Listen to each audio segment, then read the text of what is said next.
Well, let's speak now to the former Foreign Secretary and current head of the International Rescue Committee, David Miliband. David, you're the son of Holocaust survivors. I just wonder, from where you're sitting in America, what it looks like, what your response is to this attack, watching from afar. Good evening, Cathy. I think it's a very, very disturbing day, not just because of what happened today, but because it's part of a long-term trend.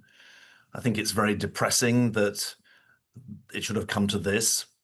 And I think it's really a moment for all of us. Obviously, there's responsibilities on the police to investigate whether the extent to which this is organized. There's some suggestion in the media. I saw that this is an organized effort, perhaps foreign engagement as well.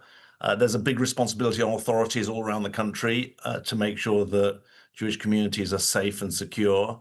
But I think there's also a bigger question for all of us about building a society where everyone feels they belong. And it's such an important part of our country, I think, that every community feels it belong. We all belong here is absolutely core to everything I've known about Britain. And so I feel it's a moment for all of us, not just those in leadership positions.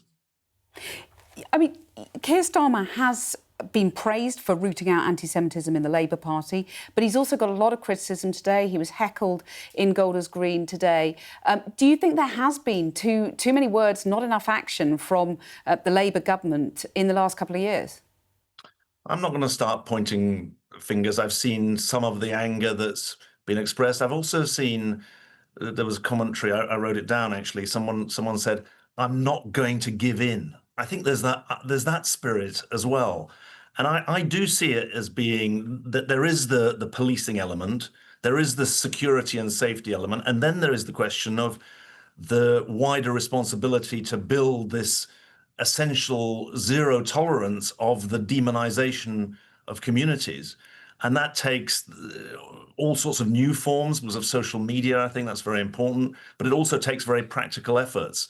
And so I think that I think I saw the Prime Minister said that we should recognize the pain that's felt. I've had text messages that speak to that, and I've seen some of the coverage of it.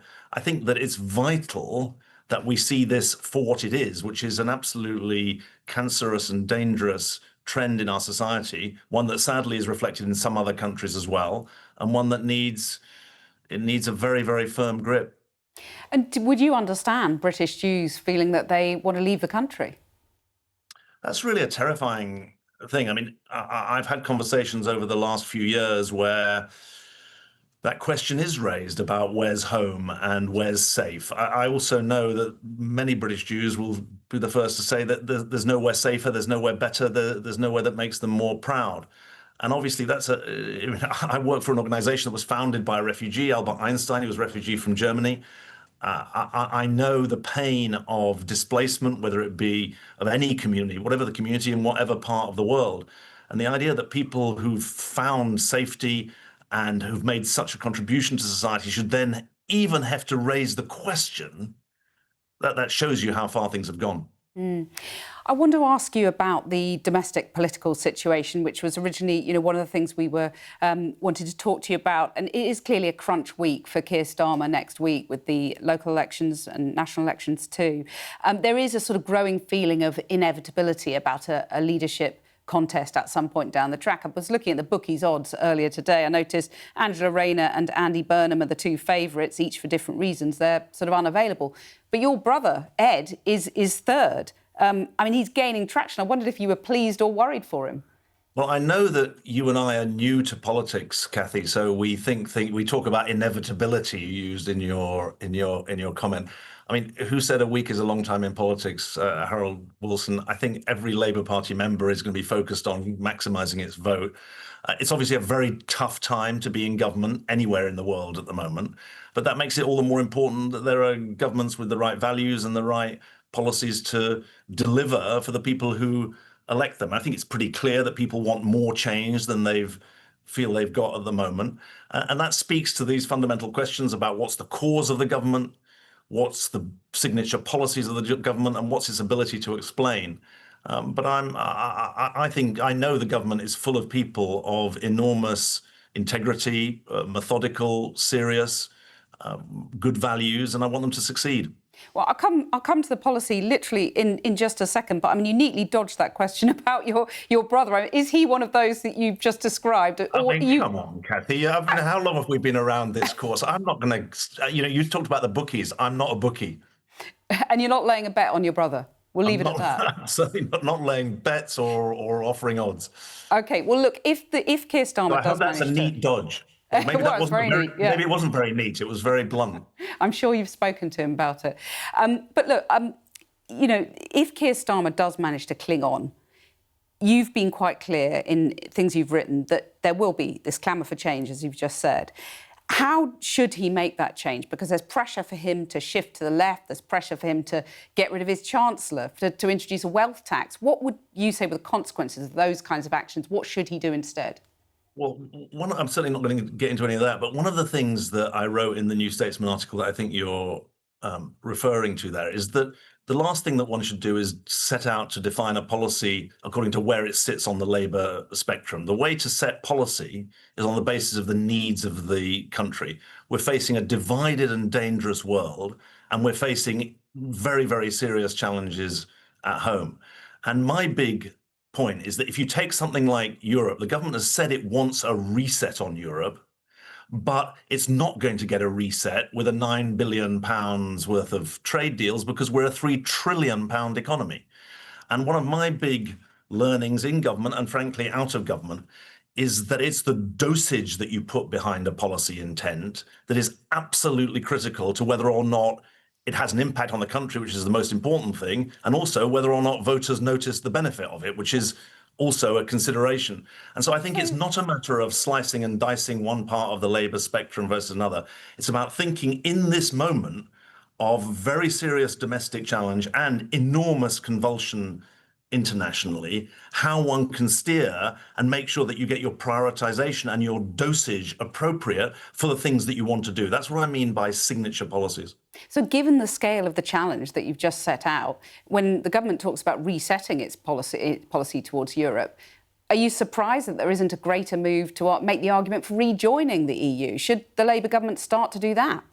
Well, I think that Europe is changing. So the question of how we engage with Europe in part depends on the way in which the European Union changes. Remember, it has enlargement processes with countries in the Balkans. It also has a massive question about Ukraine and what its relationship with Europe about. What I would say is that Britain's security and prosperity is integrally linked to the rest of Europe. We're not going to be able to be prosperous or secure without strong links to the rest of Europe.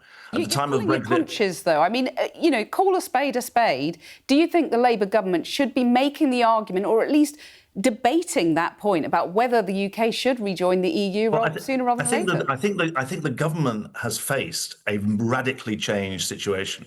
And that's a situation in which its manifesto becomes more of a constraint than an empowerment. And that's a problem. Now, if you think about the issue that you raised to do with our economy, now, we know that the cheapest way to get an economic boost is actually to align with the single market for goods so that our manufacturers can be part of the supply chains where there's currently a risk premium on any business that's trying to work in the UK. That's just a hindrance to our ability to fend for ourselves. And at a time when our growth rate is being shrunk by what's happening internationally, we need every wind in our sails to go forward. Right, so rejoin the single market, or at least have that debate. Well, it's interesting. It's interesting. The alignment with the single market is worth twice as much as joining the customs union. So quite a lot of these ideas that are thrown around, just aligning for goods as a part of a single market, you don't even have to join the single market, just aligning with it. If you go to the Frontier Economics website, I did, you get twice the benefit of joining the customs union. My point is that there's a macro picture here.